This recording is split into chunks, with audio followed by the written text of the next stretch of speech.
Good afternoon, everyone, and welcome back to another episode of Treats on the Streets. I know it's been a while, it's been the holidays, I've gotten a little busy with things, but I am glad to be back and glad to be making yet another episode. If you are a returning subscriber, thank you so much for being patient with me, and thanks for coming back and watching yet again. And if you're new to the channel, don't forget to hit that subscribe button. We have a lot of fun here. Now, a while back, I did a video on the 5 things that I hate about my E36 M3. And obviously, they weren't really things that I absolutely hate.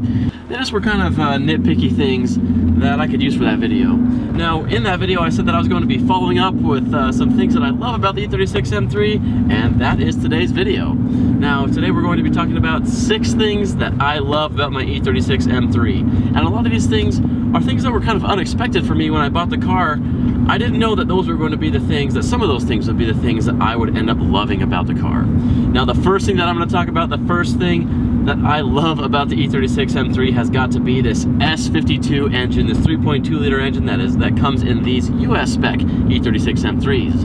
Now, for a lot of people, that's kind of a sore spot because as far as the, well, in the United States, we just kind of got screwed with the engines. Everywhere else pretty much has the engine that has a little more horsepower. It comes with over 300 instead of just the 240 that we get here. That engine has individual throttle bodies and things like that.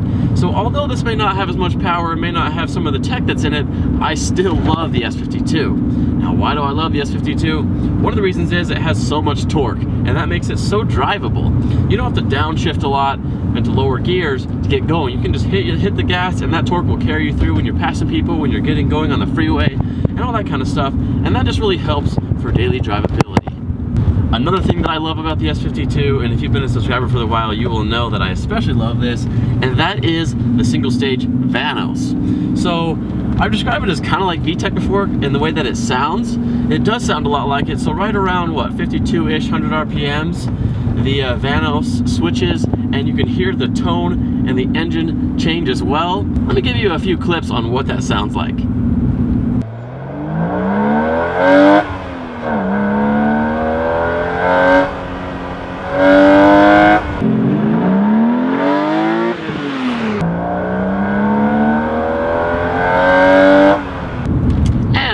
May not have over 300 horsepower like E36 is in other countries, 240 is still plenty enough. It gets up and goes. Now, as far as the sound, it's not all intake nor just the Vanos. I also love the way that the sound is coming out the exhaust. The straight 6 engine is just such a unique noise, and you don't really hear it in many other places. In other cars that do have straight 6s, like say an IS300 or a Supra, or even the Skylines, they just sound a little different, possibly because the displacement is a little bit less in those engines, but this 3.2 liter, it just sounds mean.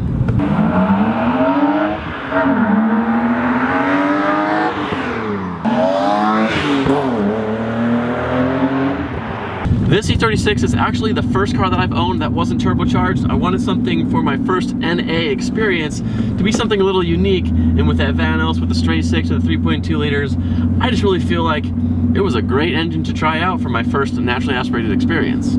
The second thing that I want to talk about that made me fall in love with my E36 M3 has got to be the looks. Now, obviously, I knew about that before I bought it, but the more that I drive the car, the more that I live with it, the more that I fall in love with it. Now, these cars, these E36 M3s, have been appreciating a little bit more than the E46s have. So you can, if you find a low mileage E36, you can find one of those for essentially the same price that you can buy an E46 for. But just like the guy from Car Throttle, I kind of like the magic of the looks of the E36 a little better than the E46, and that's why I went for it. It just captures the 90s really well. I kind of like this more squared off, boxy shape. And it just kind of takes you back to a different time when things were simpler, a little more analog, and I really like that. Now, although it does take you back a little bit, and the looks you can tell are from a different time, I do feel like they're somewhat timeless. I feel like this car is going to look good for a really long time, and it doesn't really ever look too outdated. And no matter what year it will be, it's never going to lose its magic. Now, when I say looks, I'm not just talking about the exterior alone. I also love the interior. I love these black leather Vader seats with the cool M stripes on them. I love just the shape of the dash and everything here. It just kind of looks a little more luxurious than other options around this price range, and just really makes the car feel special. It lets you know when you're in it that you're driving something cool. It's really unique, and there's really just not much anything else out there like it. Now, I've owned many different cars, and I have to say within this first year of owning this vehicle, I've had more compliments driving this thing than I have anything else that I've owned.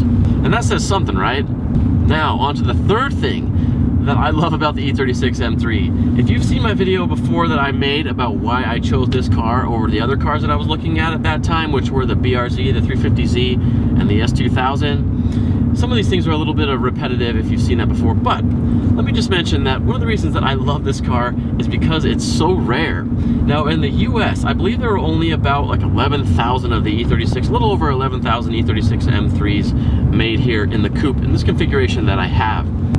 So there's really not that many of them out there compared to the other options. And any car that I have, I kind of like to have something different than everyone else. I like to have something special, and that rarity of them making so few of them and so few of them left and so few of them around in good condition, it just makes the car feel even that much cooler to drive as well. If you think about it, in your day-to-day life, you don't really see many of these on the road driving around. Even not just M3s, even just E36s in general with 325s and 328s. There's not a ton of them out there. The E36 and especially the M3 are cars that were definitely not produced in mass numbers, and that's pretty cool. That rarity as well adds to the value of the vehicles because there are so few of them. So if you have been shopping for an E36 in the last year, you'll even seen that just in the last 12 months the values have continued to go up, especially if you can find one that's in really good condition and has low miles. Mine particularly is a 1999 and only has, what, right now 76,000 miles, so that's pretty low compared to everything else. And I'm hoping that if I keep it low in the future, if I ever decide to sell it, which I probably won't, I want to keep this car for a long time, I could probably end up making some money on it. And that brings us to number 4, which is the limited slip differential in the rear. Now, all the cars that I was looking at when I wanted to buy this vehicle were all rear-wheel drive vehicles, and a must-have for me is a limited slip differential because I wanted to try rear-wheel drive for the first time, well, my first time owning a rear-wheel drive car. In a car that would be able to drift and slide around and really bring out the positive sides of rear-wheel drive. And this definitely has that. The LSD in the rear works really well. It never doesn't lock up when I need it to. It makes drifting really easy.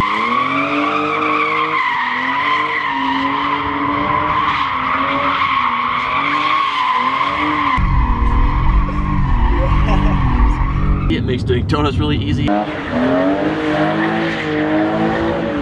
It just makes hooning around in a rear-wheel drive way really fun and accessible. Now, if you don't have a limited slip differential, on some occasions you may be able to get the rear tires to break loose at the same time, but most of the time it's going to be pretty hard, especially doing donuts and especially doing burnouts. Most of the time you're just going to get one tire fires, and although that's still kind of fun, it's definitely not as fun as having both of them light up.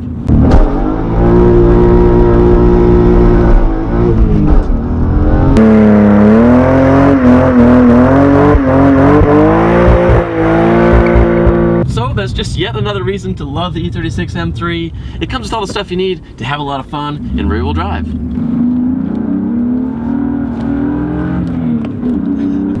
The LSD makes it pretty easy to slide, just like you saw there. And that brings us to the 5th reason why I love the E36 M3, and that is the interior features. Now, compared to today's standards, if you were to buy like a 2017 vehicle, it may not seem that special and that unique, but for a 1999, it came with a lot of cool stuff.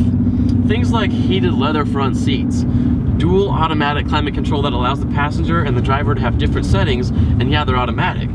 Also, driver and passenger automatic up and down windows, a automatic sunroof, your instant fuel economy, and this cool 18-button onboard computer that lets you see things like the outside temperature, your average fuel economies, average speeds, and many other things. Features that you might not get in its competitors if you're comparing the car to things like I did, like the 350Z, the S2000, and the BRZ or FRS. Although those cars are still definitely pretty cool as well. So for a car of this price range and for a car of this age, it definitely came pretty well equipped. Okay, so now we've talked about 5 things that I love. We are on to the 6th and final thing, and that is the potential that this car has for modifications. You see, especially recently, these cars are becoming a lot more popular, M3 or not, whether they're 325s, 328s, just E36s in general are becoming a little more popular. You see them in a lot of drift cars, you see them for a lot of track cars, and that's just because the chassis is so good, it's set up so well, you can find parts for them pretty well. They're just a great platform to modify and to have a lot of fun with. And the more that I've done to the car, like the coilovers and different things like that, I'm finding that out for myself. And as far as modifying them, the engine, although it comes naturally aspirated, loves to be modified. It does really well with boost, and if you build them, you can make a ton of power, and they're just pretty much bulletproof. You can beat the crap out of these, and that's another reason why people use them for track cars, and the engines last forever. And when I look for vehicles, if you're like me, you think about that when you buy them. You think about what you can do to the car to make it that much more fun for you. When I bought this car, I knew that I wasn't going to leave it the way that it was. I knew that I was going to modify it, and I was looking for a car that would fit that platform for me. Every time that I drive it, it makes me love the car more and more, and I'm definitely glad in the decision that I made to purchase this car.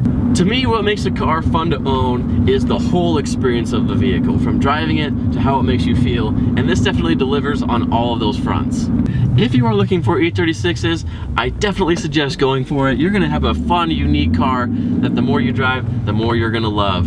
And I think that's gonna be about all for today's video. I hope that you guys enjoyed it, and I hope that it kind of gave you a deeper look into what you can expect if you own one of these vehicles or if you're looking to buy one. I love the car. I would definitely buy it again, and I'm gonna keep it for a long time. I wanna thank you guys all for watching this video and for joining me today for yet another episode. If you liked today's video, go ahead and give it a big thumbs up, and if you're not already subscribed, make sure to hit that subscribe button. By the way, I have some more mods in the mail coming for the E36, so make sure to stick around for that too. And I will see you guys in the next one. Now let's do a burnout.